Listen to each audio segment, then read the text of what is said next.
welcome. Welcome, indeed. Blue Team-Apalooza. I'm wearing blue. You're wearing blue. Lifelong blue teamer. Yeah, actually, courtesy of Hack West last year, one of the speakers, he got his blue shirt, so it was pretty awesome. Wasn't that earlier this year? This year? Last year? This year. Yeah.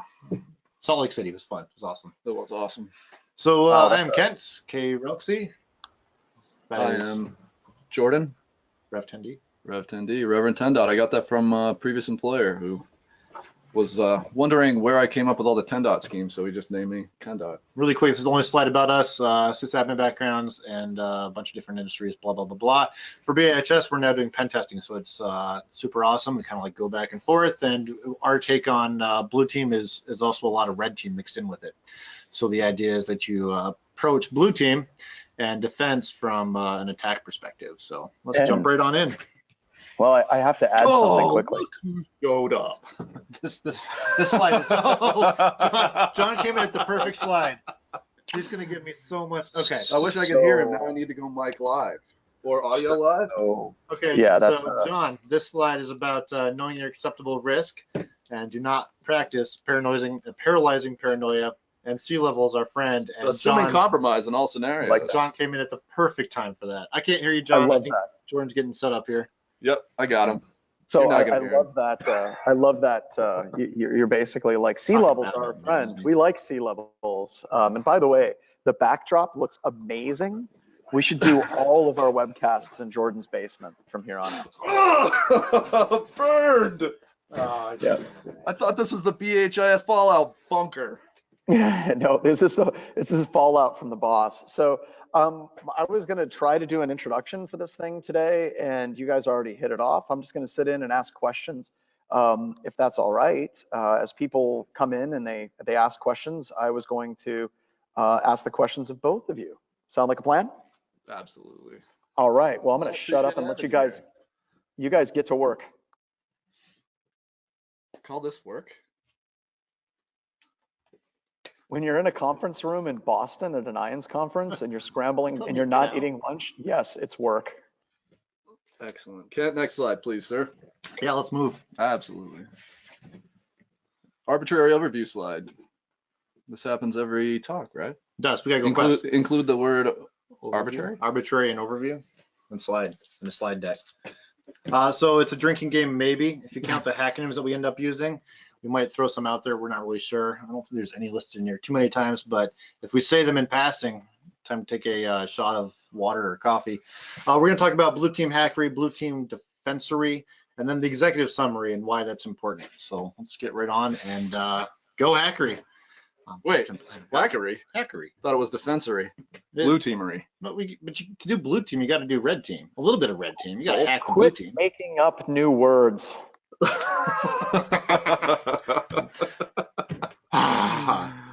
Spent a lot. I guess I spent about 20 minutes with Jeff Mann after our talk. It was interesting. He had some very good feedback, I'd say. Right. The difference between a pen test and a vulnerability assessment. Right. Do we know what that is? Can we sort of sort that out here really quick? Oh God, yes. that's I'm having trouble seeing who's talking. All right. So pen test, break in any way you can within the rules that you're allowed to do that. And then the vulnerability assessment is all of the ways that you could have broken in or possibly did break in, but more specifically, it's defining those all out and building a plan to move forward and close those doors. Whereas the pen test is actually breaking down those doors, going through them and pillaging. So that's the big key there. It really depends on what you're allowed to do in your environment and what your rules are of engagement. So be aware of that. I would love a pair of headphones. That'd be great. Thank you. I have no idea where to plug it in at. And then you hear yourself talking and feedback. It'll be fine. Maybe. Is Recon a part of pen testing or vuln assessment? Oh, good. Well, more pen testing, I think. Well, I think BHIS sort of sorts everything together. Right. Don't we vuln assess? A lot of what we do. So while Kent is getting set up with headphones, a lot of what BHIS does is actually driven by the customers, right? And let's be honest, the reason why we do that so often is because many of our customers don't understand the difference between vulnerability assessment, pen test, and all these different types of testing that can be done, all the way up to what we call sometimes black teaming. And one of the most annoying things you can do when you're talking with a customer is to basically say, well, you know, technically what you're defining is actually a vulnerability assessment, and I'm so much smarter than you are. So really, we try to meet our customers where they're at. So yeah, we have vulnerability assessments that involve recon. We have vulnerability assessments that actually involves like phishing assessments, not for exploitation, but for metrics.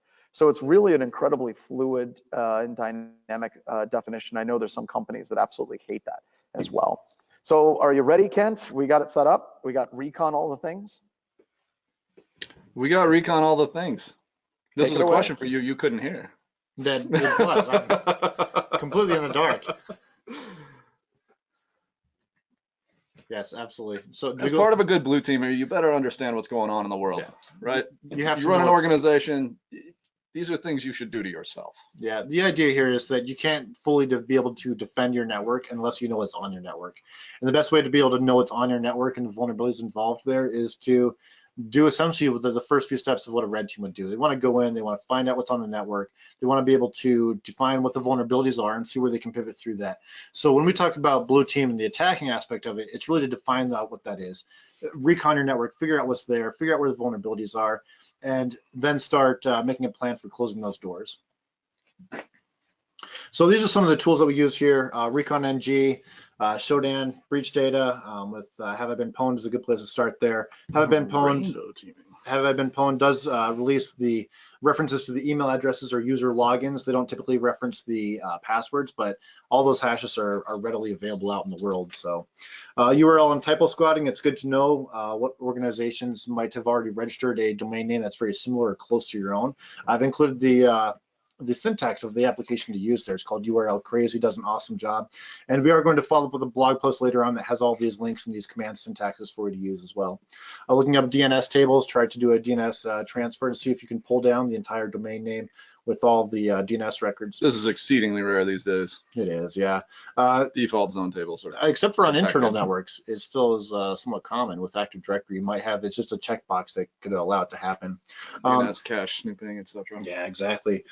Looking up with Pastebin and all the Pastebin type services, there's actually some tools out there. I've linked them there that allow you to go to one site and search for a keyword, and it will check all of those different websites that commonly have Pastebin type data. Someone made a paste, and anonymous or not, it'll be indexed there. I do know that if you have a Pastebin account with the API, you can actually set up alerts. So if anyone does create a Pastebin that has specific keyword data, it'll actually send you an email back saying, hey, someone used your domain name in a Pastebin. So I think this has happened to us about 100 times where we monitor ourselves and then we get alerts saying you've been posted on Pastebin, and it's really just someone posting their links. Yeah. So we have a blue team, us, we're our third-party cohort, Derek, not here with us today. That goes through and checks those links, make sure there's nothing that got disclosed inside of that. And if there was, of course, we follow up with legal team or whatever we need. Yeah, one last anecdote about this slide. One of the sturdiest customers we've ever ran into basically had us picked out before we finished even reconnaissance and putting together a plan, because we had purchased domains, to typo squat that environment, right? And they monitored DNS tables. They saw our typo squat. They figured out it was likely pointed back at us, and they used certificate transparency during the engagement to say, I mean, nice try, but fail. So these are things you can do as a system admin, as a network architect, to monitor your organization and do a better job. Yeah, take that URL Crazy report that tells you if anyone's got a typo squat domain close to yours and run it every hour. And as soon as someone registers that, you're going to find out about it as soon as it hits the global DNS. So, or pay a Mark Monitor to do that for you. Also, been verified if you're doing personal recon. LinkedIn, Hunter.io has a really great, huge database of emails where you can give them a domain name and they will give you back all of the email addresses they have for that domain.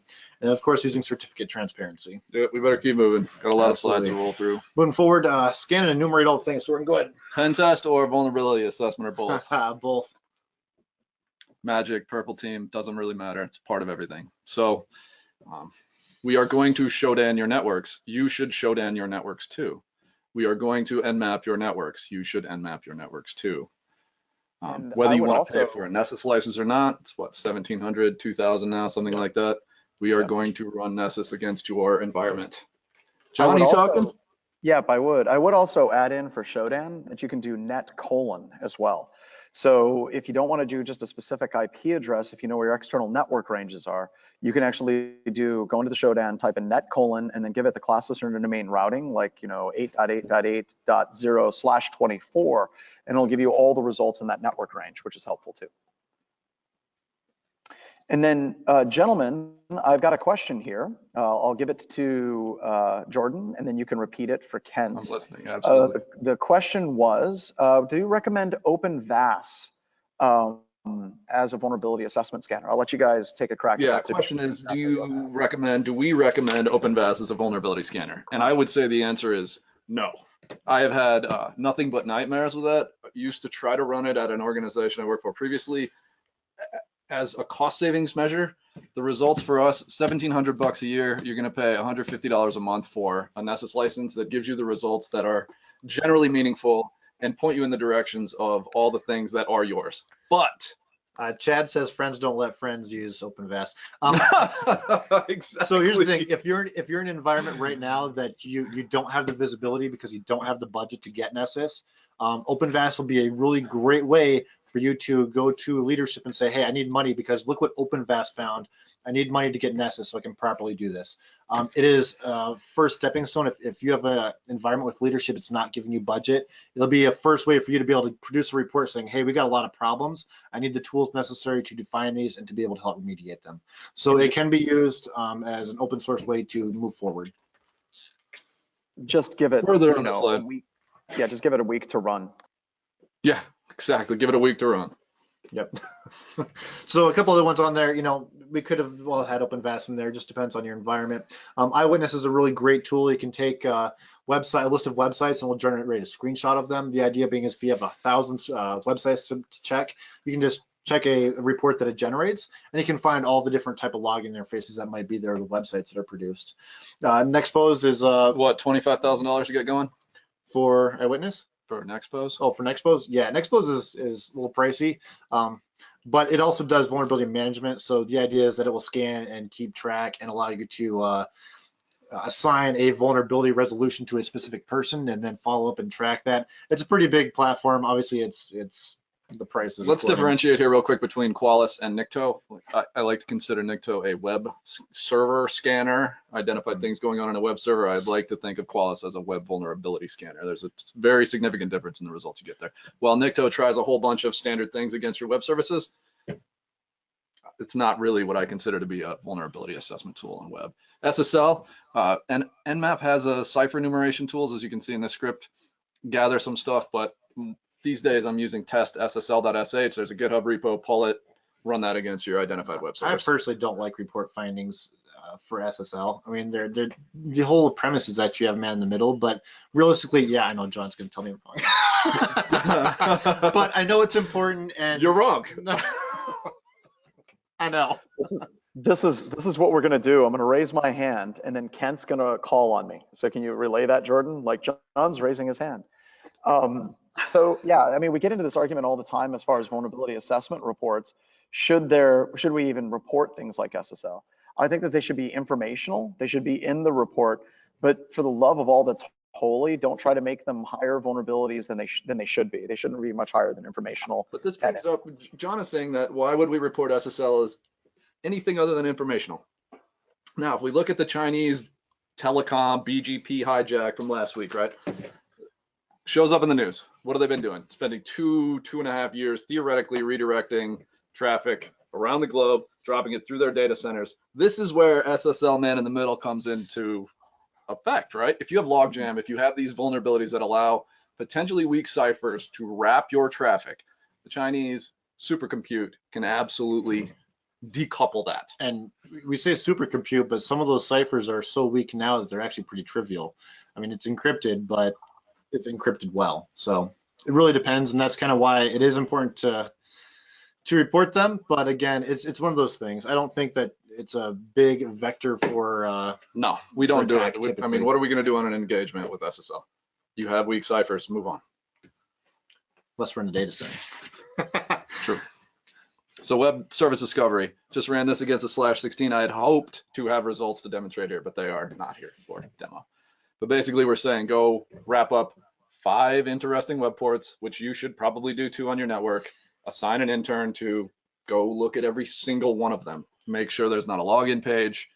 For your port 80s, wrap those into port 443, enable ciphers. If you've got proxies sitting on your network, figure out why. Investigate all of them. There's a really great tool with the Nmap portion. It's linked back a couple slides. It was listed in the syntax that will take your Nmap output and build you a nice HTML report that's easy to read. You can print it out or whatever you need to do. Much easier to read than the plain text Nmap output. So that is very useful as well. And the next slide, I'm going to actually show you how to utilize Eyewitness in Burp Suite to pre-populate your Burp Suite and immediately find things that Nesses might not be able to find because they're very passive. The idea here is that you want to investigate these so you can find the compromised system on your network, because that compromised system is going to find all of the weak links in your network and it's going to use them to the attacker's privilege. You know, it's going to increase their potential to be able to get through your network. The idea here is a blue team. You need to be a pen tester. I mean, that's kind of the whole idea here. And the idea is to know your network topology, get it out on TTPs. Is that a acronym? Oh, TTPs. John? Did I see a? No, wasn't it? Sorry, I'm All right, answering so a really quick, how to question. Go ahead. populate Burp with Nessus. I like doing this just because I run almost all my engagements through Burp passively, just so I can pre-populate things, find possible items that might come up in Burp. So the idea is you take your Nessus output file and you start up Burp, you add the Nessuses to the targets in Burp, or sorry, add the targets to the scope in Burp, and then turn off intercept in Burp, and then you run this eyewitness command that proxies your eyewitness through Burp, and it will immediately populate Burp for you. So it's pretty awesome. Does this require Selenium? Well, eyewitness requires either Selenium or the Firefox drivers, but they're Okay, yeah, fair enough. Yeah, so awesome. The idea here is just you'd be able to kick two stones with one bird. Wait, 2 birds, 1 stone? Oh, too complicated. Moving on. Other service discovery. Oh, absolutely. Anywhere you find port 23 on your network, this is bad. Don't do this. This means some old IoT device or some who knows what. Network switch, somebody forgot in a closet. Upgrade those, enable SSH. Your port 80s, you shouldn't have port 80 on your network. There was a comment in a slide a couple back where we say a compromised system on your network is going to find these weak logins and then compromise them. So these plain text services need to be updated to no longer clear text. We have a question from John. So yeah, I was just talking with a customer here in Boston. They were trying to explain to me that they required Telnet to be running on every single one of their routers because their routers didn't support it, which was a lie. So the vast majority of the time, whenever someone says they have to have Telnet running because they don't know how to shut it off, it means they just don't know how to shut it off. And I admire Kent's ability to sit and look as though he's listening intently to what I say, Jordan, even though he can't hear anything at all. He admires your ability to sit and listen, appear to listen. I have no idea what's going on. Where's your headset? You can at least flip it up on a. Yeah, I don't know. Fair enough. I'll mess with the audio drivers and we'll mess up. So yeah, regardless, let's roll on one more slide here. Yeah. I like cheat sheets, so we can do a whole lot of things with Nmap, right? As a blue teamer, you have to know the services on your network. Learning Nmap, learning networking, how these things tie together, -F, right? Very important. Fast top 100 ports from Nmap's perspective on your network. Against all your nets, why not, right? -P-, identify every single socket listening on TCP. -big A, operating system and service. It's gonna do its best, it doesn't always work. SV, service version, SP, ping. These are important things to learn, but understanding networking is even more important, right? Taking that step back and saying, what is a VLAN? What is how do devices communicate on my network? How do we route between them? How do we ACL? Things of that nature. So. That last slide did suck, right? It did. Yeah, I didn't even listen to it. I was trying to work on headphones and I still can't get it. Yeah, this stuff is awful. It's so boring and so general. The point here being, it's hard to be a systems administrator if you don't understand networking. It's hard to be a systems administrator if you haven't deployed group policy. It's really hard to be a system administrator in a network that doesn't baseline things, right? We don't have standard images we deploy. We don't have standard networking stuff at our customers or our employees' homes. We don't know what Cisco Smart Install is, but it's on by default on all our gear. So learning networking, right? OSI layer 3, source and destination IP conversations, right?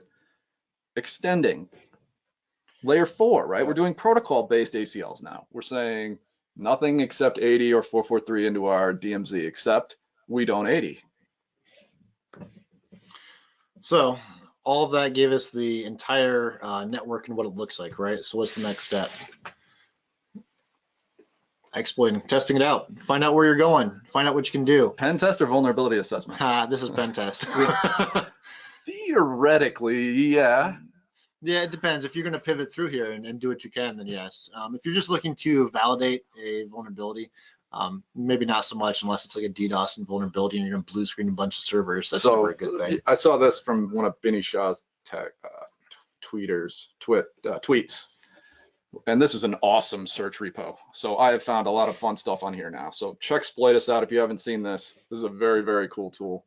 But again, you're going to need to, as a blue teamer, begin that process of understanding networking, understanding where services are on your network, baselining those services, why they're there, and then stepping up, running vulnerability scans or Nmap, right? Nmap is almost a Swiss Army knife of reviewing a network. It's got a -- vuln or a -- script vuln, right? Let's have Nmap identify some simple things for us. Anyway, right? What did Byte Bleeder write today? Something. Yeah. You know what's awesome I think he said he was going to implement the Cisco Smart Install exploit tool into CrackMap exec, and I bet it's done. And that's not awesome. A joke. And I do like when you search for vulnerabilities and what you find is shellcode on GitHub. I mean, that is just the safest place to get open source code. I just trust it. Just copy and paste it right into shell. Hang on, we got John. Wait, what the hell? You're just pulling down random shellcode from GitHub?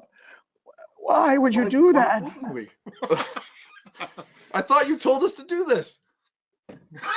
Oh, no. Yeah, don't do that. Don't trust everything on GitHub.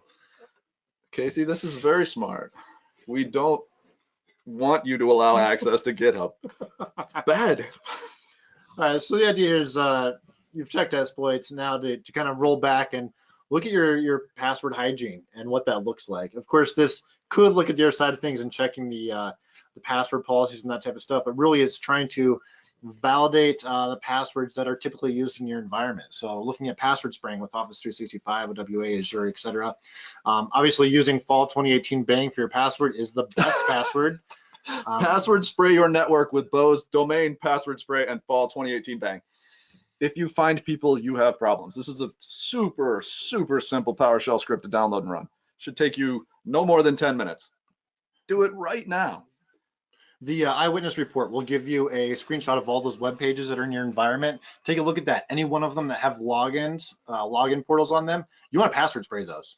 Obviously do it reasonably, don't lock out all the accounts, but you want to know if whether or not like default creds were used or if the passwords like fall 2018 or bang is used, anything like that, so you can define out where those are and what pivot points you have in your network, because it's all vulnerability. Jamie brought up an interesting point. She said run these with permission, but I remember our previous gig where you run the network, you monitor the watchman, so to speak, like who watches the watchman? More watchmen. And I don't mean to use misogynistic language there. Who watches the watch persons, right? Like we would just do whatever we wanted, theoretically saying, I'm going to password spray, nobody's going to find it. I'm going to Nmap, nobody's going to see it. It's not going to get to executives unless something drops or dumps or breaks something. But regardless. Absolutely. Yeah, so a lot of tools there. And MFAs, there's one more thing that's really interesting here. MFAs help in this regard. We can still identify passwords, but we can't log into accounts if MFA isn't enabled. If I do a burp suite spray, look at either size of response or timing of response, it's very, very probable that we can pick out valid account password combinations, but still not get in because of MFA. So definitely MFA all the things. A couple comments out there for TLS 1.3. That's going to be interesting. That was just a few days ago. Yeah, it's going to be interesting how that plays out with things. And then also, yeah, password reuse, I think, yeah, which is a whole other situation. So different tools there you can use: the spray kit, mail sniper, domain password spray, and then my favorite is burp suite because it's GUI, I guess. Windows, right? So the idea here is after you've done all that, you really want to go back and investigate the detailed things. And one of those tools you can use is from SysInternals, now Windows, using Sysmon, AD Explorer, etc. Sysmon is fun. I kind of make the analogy that it's like watching the inside of your car's engine while traveling 80 miles an hour down the highway. It's scary. You get to see all the things work, but that may or may not be a good thing, and definitely decreases your productivity. This is a brilliant chunk of getting started though, right? Deploying Sysmon on your network using PowerShell, getting it on your endpoint, seeing what's going on, it's terrifying. But beginning that process of, holy crap, here's a flood of stuff. I have an intern now. We're gonna start to parse that down. We have a question from John. I would also add that is key, because it's actually cleaning up the cruft. It's basically, in many networks, they just keep throwing crap in their closets, and it builds up year after year after year. And the first time you start doing Sysmon, the first time you run Bro, the first time you start doing inventory and software management, which are the first two things in the critical controls, it's a complete nightmare because you haven't been keeping up on those things, and you desperately need to start doing that. And these tools give you the visibility to actually see them. Absolutely right. There are some really great questions coming through too, and we'll definitely, if we don't get them answered during the webcast, John's on it, he says. All right, so if, in case those don't get answered, we'll definitely follow up later today. Moving forward, so we've talked about how to attack, right? Yeah, we're attacking our own networks over and over and over repeatedly, baselining things, breaking things, proving things are flawed. You've generated a list or a report of things that you've accomplished, and it might be long, it might be short, but the idea here is now let's take the other side of blue teaming. Now let's look at the defense, right? We know we can break things, we know we can get in, we know we can pivot. What do we do? What can we do that can really? That's another new word.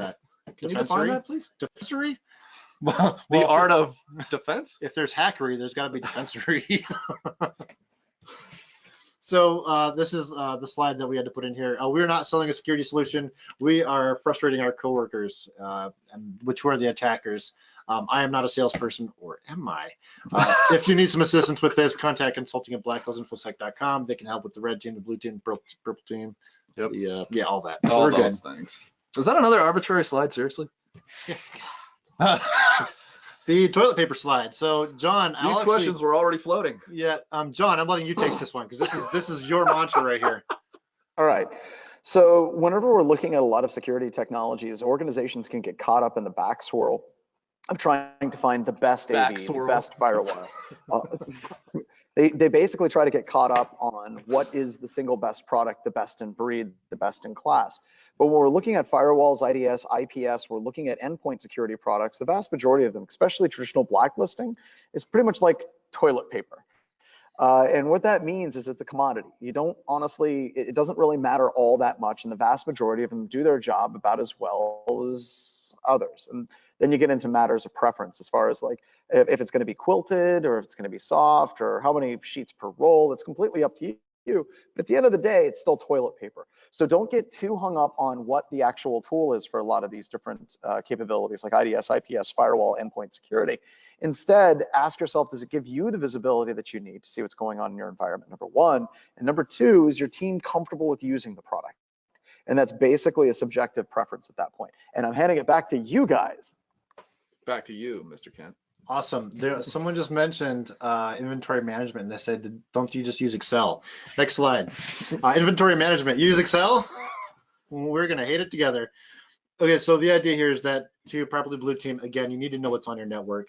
There are some solutions out there that help you with this, but ultimately, you really need to be able to add in additional information that you got from trying to attack. So I use Excel for the weirdest things. When I need to make a script and repeat it over 1,000 times with different variables, I use Excel because I can make it work and it's super fast. That said, it's maybe not the best tool. There's other tools out there that will help you with this as well. SolarWinds IP Address Manager will say you've got a block of IPs and you can make notes about each host and what they do. There's some other ones out there that are more network monitoring based, like Nagios and Singa, Zabbix, and Xenos Core. There's kind of a one that I looked into a little bit called Open Audit or Open Audit. Not sure about that, but it's worth looking into if you're looking for something open source. And then interestingly, a lot of hardware-based solutions like Ubiquity and FortiGate, they will produce you a list of devices on your network, let you comment on them, let you manage inventory that way as well.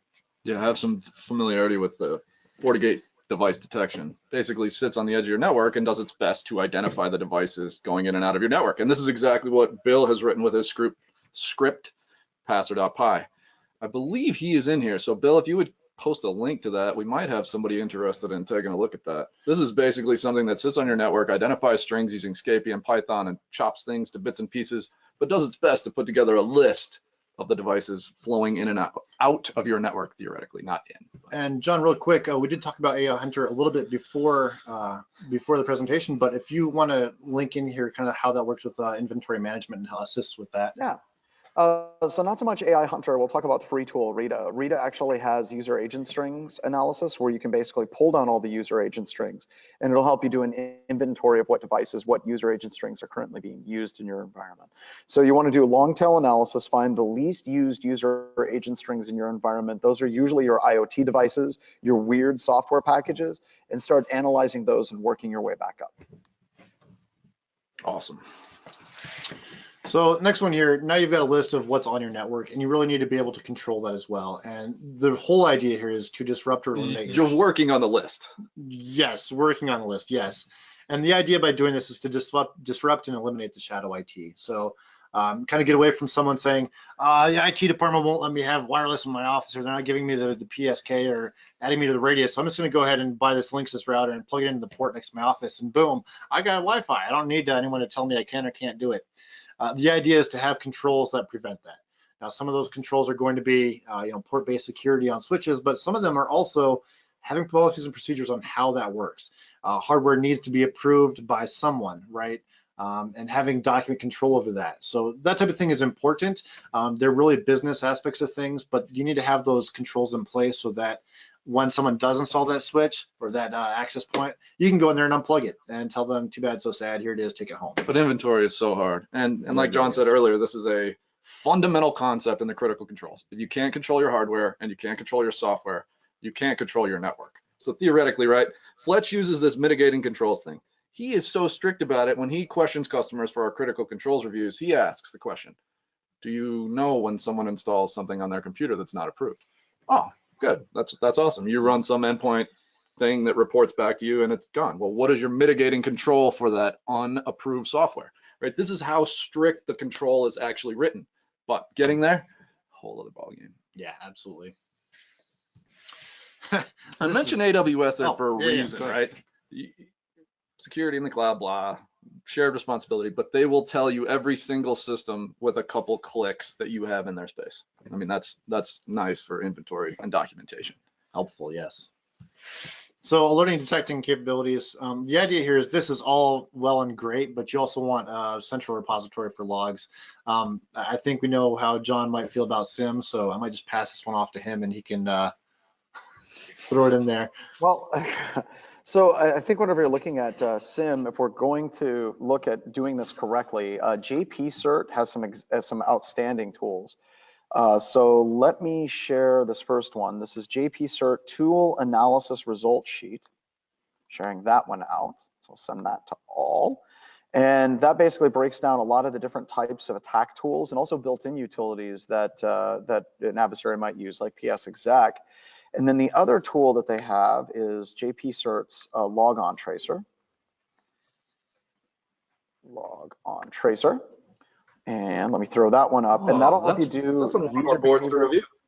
Yep, and that'll do user behavioral and entity analytics for parsing your event logs for your domain controller. So those would be the two things I would say, like we can actually start getting value out of our SIM if we're actually looking for the right things instead of looking at absolutely everything and seeing nothing.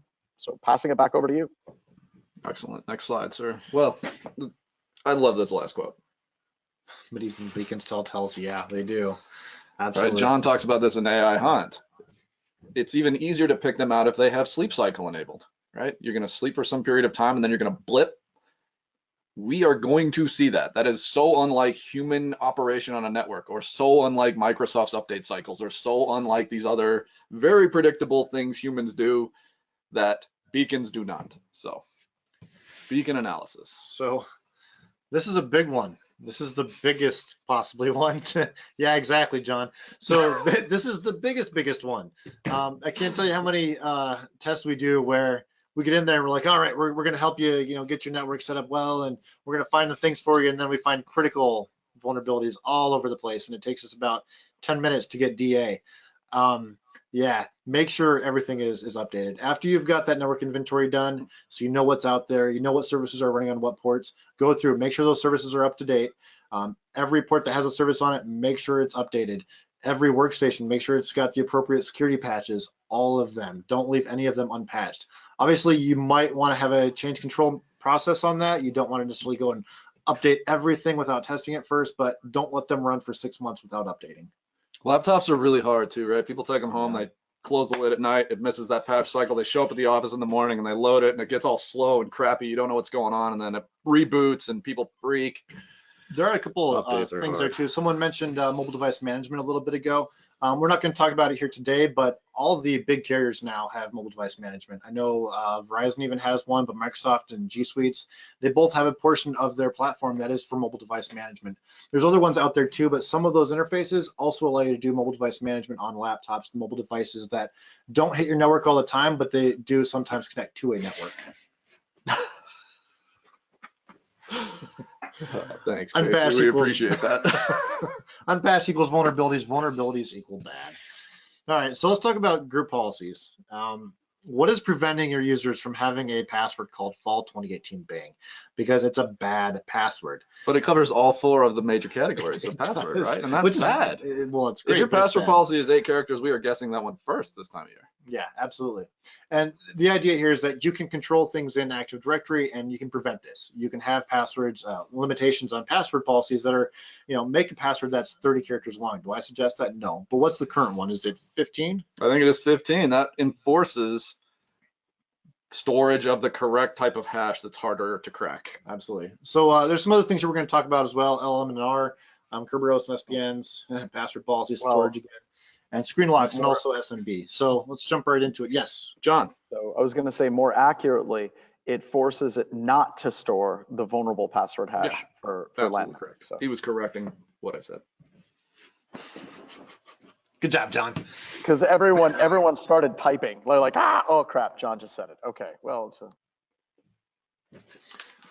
So talk about disabling LLMNR. We had a recent blog post about this, and we discussed it in a couple webcasts as well, kind of going back through there and saying this is how you shut it off. You can do it with a group policy, so you can shut it off across your environment with group policy. Again, Jordan, do you want to give the technical bits here about why this is important? Do we want to talk about why disabling LLMNR is important, or do we want to talk about LLMNR? I don't think everyone has an understanding, even at a base fundamental level, what LLMNR is or does. So link, layer, multicast, name, resolution, 225.224.00252, right? This hits all the MAC addresses, all Fs, theoretically, on your segment. And that last slide mentioned Frogger, and I got to try this once. And so then on an engagement, right, I've got LLMNR. I get some hashes. I run Frogger. I find more VLANs. I jump into those VLANs, create new interfaces. I jump onto those VLANs, find more LLMNR. So LLMNR is basically a multicast way of resolving names that don't resolve via your DNS. If your DNS sucks, you're probably going to need LLMNR and NBNS. But there's a problem with it, right? In theory. There's a really big problem with it. The problem is if someone says, hey, server 1, I need your IP address, in certain environments, any workstation can say, hey, I'm server 1, connect to me, please. And when you connect to me, please submit your hash for your Windows environment as well. And as soon as that happens, you've now provided that hash to a third party, potentially. The environment we see here in the lower left-hand corner of the picture there is doing just that. We're having a workstation set up, and all it's saying is, yes, you're looking for server 1 or server 2 or Exchange. Yes, I'm all of those things. In fact, I'm the workstations that are next to you. I'm all different host names you could possibly search for. I'm all of them. Submit me your hashes. And all it does is it gives the hashes to the attackers, and then we can take them and go crack them. So taking a step back, right? We're talking about baselining again here. If you've got CDP, DTP, if you've got these things that Cisco does by default, smart installs, you've got fundamental layers at OSI 1, physical, OSI 2, networking, OSI 3, right? I can jump into different segments and get different IP addresses. You've got to understand your network. You've got to understand what's going on with the gear on your network, and then turn off LLMNR. And I like SMB signing on here, right? Because we're now able to take that hash that gets pushed around if we do LLMNR, and we can go push it to another system, relay it, and get shell, which is incredible if you don't have SMB signing turned on. So that's important to have. Is that our next slide? Is that our next slide? Yeah, I think maybe it is. Oh, not yet. You will notice in the lower right-hand corner, we are beating dead horses at this point. So if you ever hear us talk about a defense webcast, you might see these again.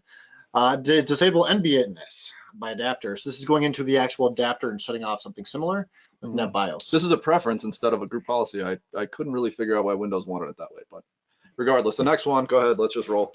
The next one has a quick little NBNS PowerShell thing. Boom, push this out. Systems admin should have access to PowerShell. Endpoints should not, or theoretically, the users running on your endpoints should not. SMB Signing, so this is where you can enable SMB Signing and force machines to get that certificate and validate it. Catch 22, does anybody catch the Osarian reference there? Anyway, risk versus risk. Do you want to chug performance down on your network, or do you want to not have cryptographic validation on your network? Lanman Storage, this is a great one. Lanman passwords are incredibly easy to break because 14-character passwords max, cut them in half and create 2 hashes, and then you can try to crack those hashes independently. So you're actually trying to crack 2 7-character passwords. Still on by default on server 2016. Yeah, it's a scary thing. A good way to circumvent this is to create a password more than 14 characters long, and Windows won't store your hash that way in Lanman. Or turn this group policy on immediately. No one in your environment will notice. Have everybody change their passwords down. As the passwords change, then they will no longer store that new hash. The old hash would still be stored. Is that correct? Oh, I don't know. I think the old hash is still stored. I think it just stops looking at that attribute. John, clarification: is the old Lanman hash stored after enabling this function and changing your password? Yeah, after you, well, it depends. If you have, remember previous passwords, the passwords will actually be stored in the, it'll actually be stored in the registry. So it's one of those things where it can stick around for a while, but you're talking some very old legacy systems where that would exist. On most environments that you would encounter today, you're not going to see that Lanman hash because it never was there in the first place. 10-4, thank you. Next slide, sir. Group policy is hard. Well, it doesn't have to be though. LSD-OU, obviously we've got LSD-cat there hanging out. So the OU structure matters a lot. John's loving it. The OU structure matters and how you deploy group policy. Make sure you understand how to do this. If you're not aware of the intricacies of using group policy, go look it up, learn it. It's very possible to do some things in group policy that you didn't intend to do just by having OUs linked different ways. So some ideas here, some best practices. Don't mess too much with the default domain policy. And some environments will actually disable it and will rewrite it with only the actual policies that are necessary. And obviously look at the password policies, lockouts, etc. And the best practice here, use computer versus user policies. Don't create group policies that have both user and computer policies in them together. It really makes it more difficult to manage. This is really a best practice, but you don't have to follow up. The idea is if you have a user-based policy, create a user GPO. If you have a computer-based policy, create a computer-based GPO. And then disable the filter on the GPO preferences in there so that if you have a user-based policy, disable the computer processing side of it. And it'll help you process GPUs faster, though with computers running faster these days, maybe it doesn't matter so much. But best practices do matter. But do you have time? I don't have. Does your organization support training? Oh yeah, we do. We do support training. How about ongoing resource and human capital additions to your struggles? Yes, they should. So the idea here is you need to do best practices, but if you just say, hey, do best practices, what does that mean? You know, you need to, in your environment, do training. Certifications are important. John, yes. Do you have a comment there? All right, I'm losing my mind trying to keep up with the question. Do certifications matter? Yes and no.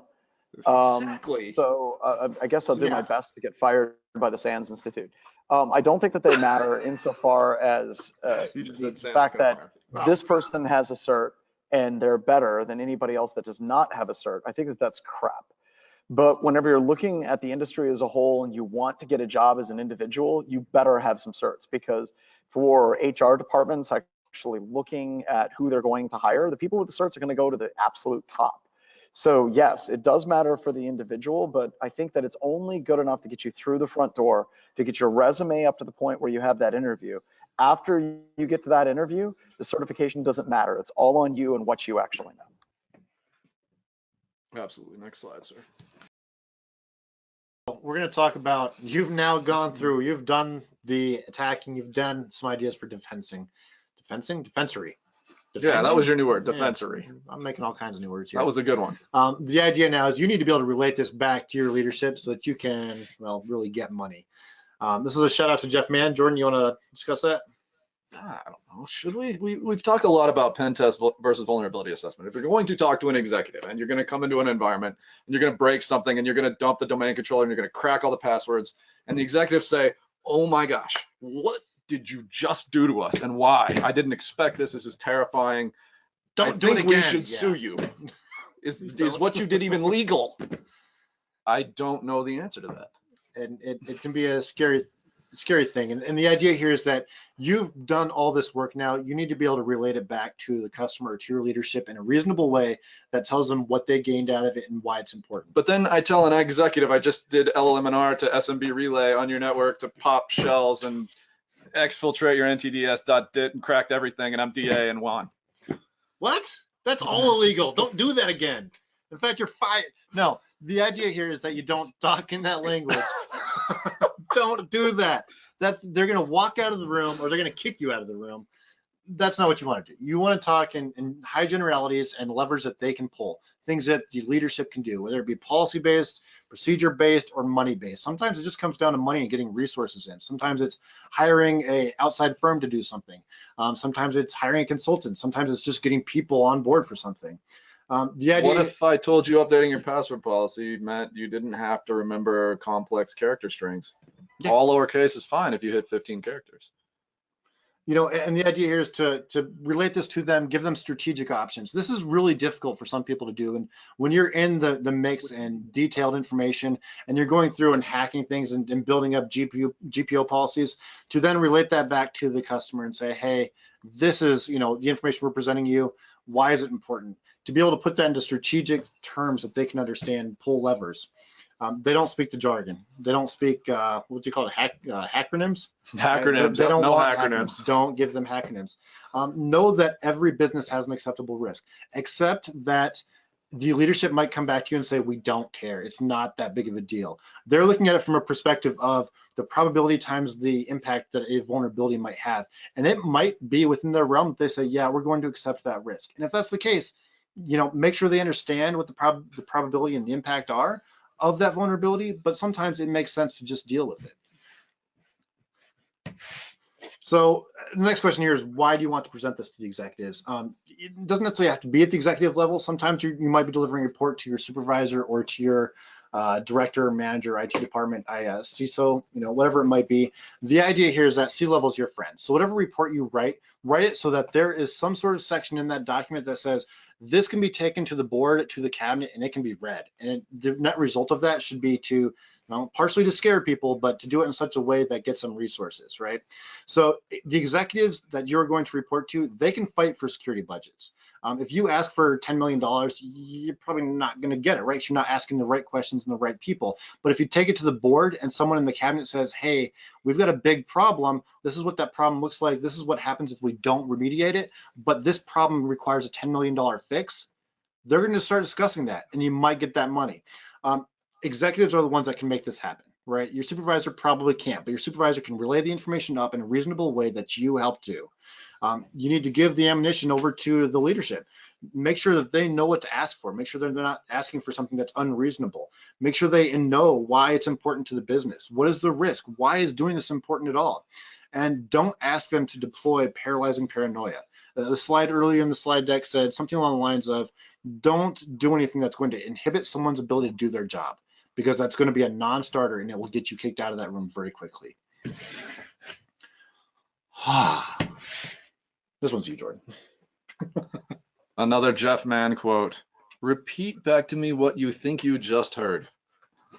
Yeah, so here's the whole thing with this, right? We went through and we did a lot of technical stuff, and we also did something that's not as technical. And you're now kind of given a choice with this, with the blue team, right?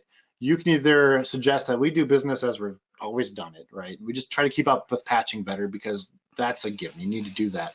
And realistically, if you do a good job with inventory management, you know what's on your network, you're going to do okay. But, you know, you really need to bring this back to leadership and start a conversation about making things better. Look at the GPU options you have to make things more secure in your environment. Look at your password policies. If your environment allows it, get the ntdis files from your Active Directory and run them across password cracker. Obviously, work with HR, work with your CISO team to do that, because that's scary and there's a lot of issues that might come up with that. But find out if your users are using like 6-character passwords, and if they're spring, right? Or if they're fall 2018 bang. These are things that your environment should know about, so that you can be able to better prepare your leadership to resolve. And patch cycles are tough. We've talked about this so consistently. WSUS is a nightmare to manage, but Windows 10 does a really nice job of keeping itself updated, patched, rebooted, and cycled, right? So does Office 365. You don't even have to run O365 in the cloud these days to continually maintain updates in your Office products, right? So even moving toward the latest and greatest offerings from Windows is better than nothing. It's something. So GPO deployments are easy, right? Disable Lanman Storage of your passwords. I don't know how to cleanse those all out. This might be a nice follow-up, those old garbage hashes that land in there. Password policies. This is how we win significantly every single test. If we have a weak password policy we're up against, we generally win. It's just the reality. And so do the people who are attempting to break into your network, gather credentials, and get in. John's up.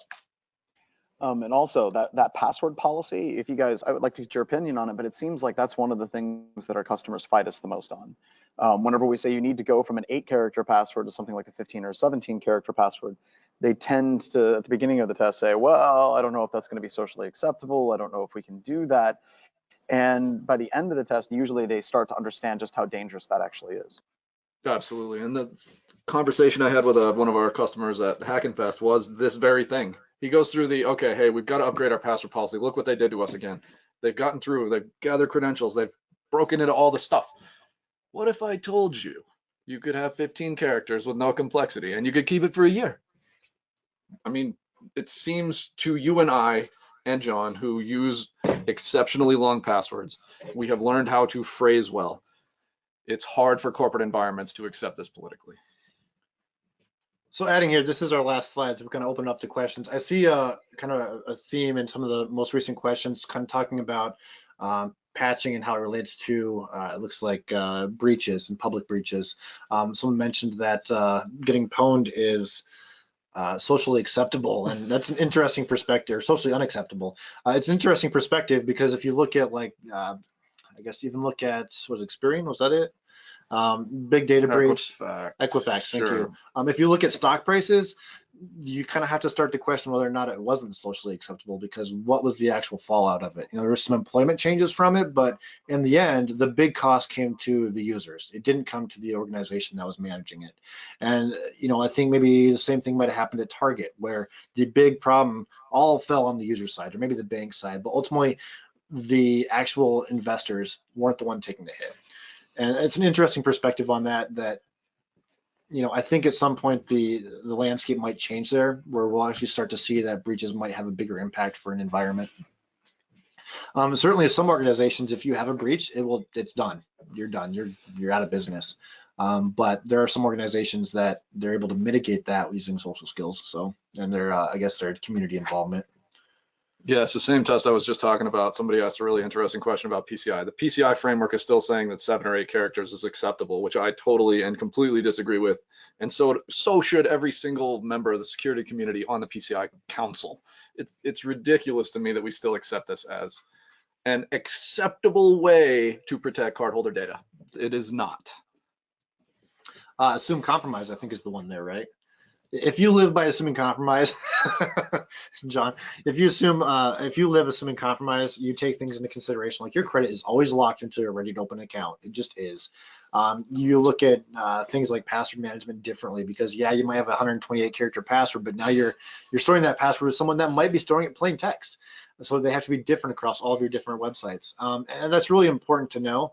You just have to be able to manage that and be able to accept the risk that you might be compromised already. Why not use password phrases, Kent? Well, staple horse, what is it? Correct horse battery staple, yes. This is something we preach. It's in our finding. If you've ever had a pen test from BHIS, when we get a weak password policy finding on your network, we say the same thing every time. Learn to use phrases on your network. and allow them in Active Directory. It does make something interesting to add here. I have a blog post coming out probably in the next couple of weeks where I'm taking some pretty well-known books and I am running them through our password cracker against LinkedIn. And the idea here is to see there's a lot of passwords in LinkedIn that haven't been cracked yet. They're just ridiculously long passwords, right? And I'm curious to see how many of them are based off phrases of these very well-known books.